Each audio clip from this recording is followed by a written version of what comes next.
Good morning students. आज हम आपको रिवाइज जो आपके 10 जुलाई से मंथली टेस्ट स्टार्ट होने वाले हैं, तो मैं आपको first, second and third chapter test में दे रहा हूं। तो इसके लिए आज हम इसका रिवाइज स्टार्ट करते हैं। ओके स्टूडेंट, चलिए। मैंने फर्स्ट चैप्टर था आपका संख्या पद्धति नंबर सिस्टम्स। ओके, तो नंबर सिस्टम्स में मैंने आपको बेसिक चीजें पढ़ाई थी। सबसे पहले मैंने आपको पढ़ाया था नेचुरल नंबर्स। क्या होती हैं नेचुरल नंबर्स? मीन्स प्राकृतिक संख्याएं। क्या होती हैं? जो आपकी गिनती होती है, जैसे 1 2 3 4 5 6, इन सभी का एक जो ग्रुप होता है वही क्या होता है बच्चों? प्राकृत संख्याएं कहलाती हैं, डिनोटेड बाय एन। एन से इसे डिनोटेड करते हैं, जैसे 1 2 3 4 एंड सो ऑन। तो ऐसे नंबर्स हम क्या होते हैं? नेचुरल नंबर्स होते हैं। सेकंड मैंने पढ़ाया था होल नंबर्स, यानी कि पूर्ण संख्याएं। क्या होती हैं?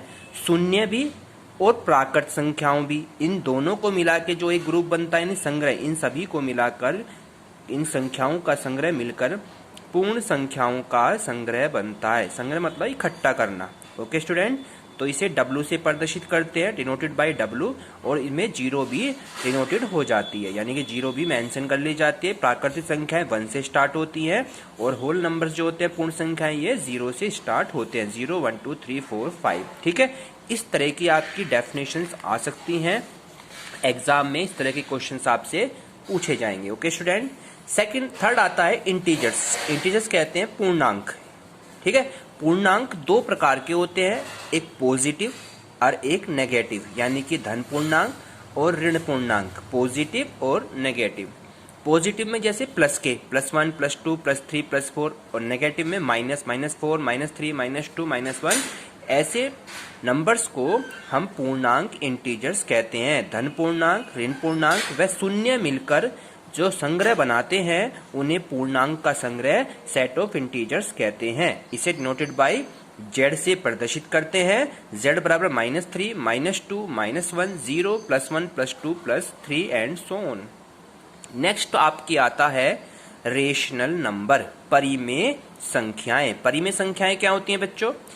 ऐसी संख्याएं जो P/Q के रूप में हों, यानी P/Q के रूप में हो, जहां P व Q आपके पूर्णांक होते हैं, इंटीजर्स होते हैं, यानी माइनस में भी हो सकते हैं, प्लस में भी हो सकते हैं, एंड Q कभी भी 0 के बराबर नहीं होता है। ऐसी संख्याओं को परिमेय संख्याएं कहलाती हैं। जैसे एग्जाम्पल में ले लें 1/2, 2/3, 4/5, 7/8, -5/13, -4/7, सोन ETC। तो ऐसे नंबर्स को हम रेशनल नंबर कहते हैं, परिमेय नंबर्स कहते हैं। नेक्स्ट आता है आपका इरेशनल नंबर, यानी कि शून्य सहित सभी धनात्मक ऋणात्मक भिन्नें क्या होती हैं? वो भी रेशनल नंबर ही आपकी होती हैं, यानी उसमें जीरो भी मेंशन हो जाए। आपकी जितनी भी पॉजिटिव वैल्यू है, यानी कि आपके नेचुरल नंबर भी क्या होते हैं? परिमेय नंबर्स होते हैं। क्यों होते हैं परिमेय नंबर? अगर मैं इनके अपोन में 1 पुट कर दूं, 1 दैट इज 1, तो ये भी आपके अपोन में बन जाते हैं, बटे में बन जाते हैं। 1/1, 2/1, तो ये भी एक रेशनल नंबर यानी परिमेय नंबर बन जाते हैं। तो सभी प्राकृतिक संख्याएं भी रेशनल नंबर्स होती हैं। अब नेक्स्ट आता है अपरिमेय संख्याएं, इरेशनल नंबर। यदि कोई धन पूर्णांक किसी संख्या का पूर्ण वर्ग नहीं है, धन पूर्णांक मतलब पॉजिटिव नंबर कोई वर्ग नहीं बन रहा, जैसे √2, √3, √5, ये किसी का वर्ग नहीं है, लेकिन √4 लिखते हैं तो 4 2 का स्क्वायर होता है, तो 4 का √ कितना बाहर आ जाता है? 2। तो 2 क्या हो गया? अब 2 कैसी नंबर हो गई? एक रेशनल नंबर बन गई। इसलिए 2 √4 एक अपरिमेय संख्या नहीं है।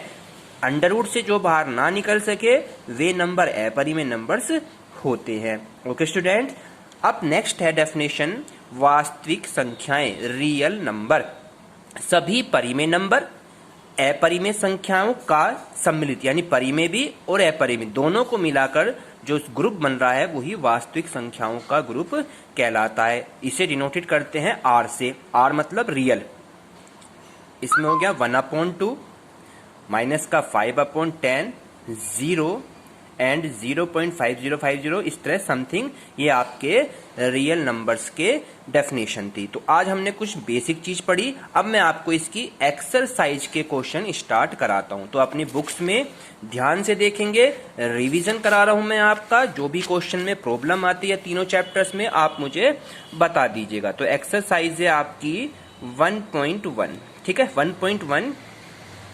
ओके स्टूडेंट, चलिए फर्स्ट चैप्टर है आपका यहाँ पे नंबर सिस्टम। आपके मैंने सबसे पहले पढ़ाया था कि अगर दो नंबर्स दे रखे हैं हमारे पास, जीरो मैंने बताया था, जीरो आपकी एक परिमेय नंबर है, शून्य जो है क्या है आपकी एक परिमेय नंबर है। क्यों है परिमेय नंबर? अगर मैं इसके अपॉन में 1 कर देता हूं, दैट इज इस 1 से इस पर कोई फर्क नहीं पड़ता है, लेकिन ये बटे में बन जाती है, P बटे Q के रूप की हो जाती है, इसलिए क्या है ये एक जीरो, एक परिमेय नंबर है। ओके स्टूडेंट्स, सेकंड क्वेश्चन क्या कह रहा है? सेकंड में कह रहा है कि 3 और 4 के बीच 5 परिमेय नंबर फाइंड करनी है। 5 कह लो, चलो 6 लिख लेते हैं, 6 दिखा हुआ है इसमें। 6 परिमेय नंबर फाइंड कीजिए, ठीक है। अब सबसे पहले हम परिमेय नंबर 6 कैसे फाइंड करेंगे, देखिए। जो भी जितने भी संख्या आपसे पूछेगा, 6 पूछ रहा है तो 6 में +1 कर देते हैं। क्या कर देते हैं बच्चों? 6 में +1 कितनी हो गई अब? 7। यानी जो 7 आया वो इन दोनों नंबर्स में मल्टीप्लाई कर देते हैं। यानी 3 है, 3 के अपॉन में कुछ नहीं है, 1 है, तो हम क्या करेंगे? 3/1 में ऊपर नीचे क्या कर देंगे? 7 से मल्टीप्लाई। 7 से क्यों करा? जितने नंबर पूछेगा उससे जस्ट एक आगे, यानी 1 प्लस कर देंगे। तो ये हो गया, ऊपर की मल्टीप्लाई करेंगे, 7 3 जा 21 और 7 1 जा 7। अब नेक्स्ट नंबर है 4/1, तो इसमें भी वही तरीका करेंगे, इसमें भी अब 7 से मल्टीप्लाई कर देंगे। ऊपर हो गया 7 4 जा 28 और 7 1 जा 7। अब 21 से 28 के बीच की 6 परिमेय नंबर निकल जाएंगी। तो कितनी होगी? 21 के बाद आता है 22/7, 23/7, 24/7, 25/7, 26/7 और लास्ट में बचा 27/7। तो ये आपके कितने नंबर हो गए? 1 2 3 4 5 6 नंबर ही हमें फाइंड करने थे। इस तरीके से हम दो परिमेय नंबर्स के बीच में 6 परिमेय नंबर निकालने थे। अब ये तो था सिंपल क्वेश्चन। अगर सपोज कीजिए क्वेश्चन नंबर 3 है, कह रहा है 3/5 और 4/5 के बीच की 5 परिमेय संख्या फाइंड कीजिए। कितने नंबर निकालने हैं बच्चों? अब क्या हमें 5 परिमेय नंबर फाइंड करने हैं। तो कैसे फाइंड करते हैं? ये भी बिल्कुल सेम एज इट इज है। 5 पूछ रहा है आपसे, 5 में 1 प्लस कर देते हैं। कितना नंबर हो गया आपका? 6। अब जो फर्स्ट नंबर है 3/5, इसमें कितने से मल्टीप्लाई करनी है आपको? 6 से ऊपर नीचे। तो कितना हो गया? 6 3 जा 18 और 6 5 जा 30। अब सेकंड नंबर ले लीजिए 4/5, इसमें भी किससे मल्टीप्लाई करनी है? 6 से। कितना हो गया? 6 4 जा 24 और 6 5 जा 30। अब इन दोनों के बीच के कितनी परिमेय संख्या पूछ रहा है? 5। तो 18 के बाद क्या आता है? 19/30, फिर 20/30, फिर 21/30, 22/30 और 23/30, क्योंकि 24 तो दिया वही है। तो आपके बीच की 5 नंबर हो गए, 1 2 3 4 5। तो यही आपके 5 परिमेय नंबर फाइंड हो जाते हैं। इस तरीके से आप कितने भी पर नंबर पूछता है आपको 2 परिमेय नंबर के बीच में, इसी तरह से हमें फाइंड कर लेना है। ओके स्टूडेंट्स, क्लियर हुआ आपको? नेक्स्ट पढ़ते हैं क्वेश्चन। इसमें ट्रू एंड फॉल्स दिया हुआ है। ट्रू फॉल्स में आपको क्या कह रहा है कि प्रत्येक प्राकृत संख्या एक पूर्ण संख्या होती है।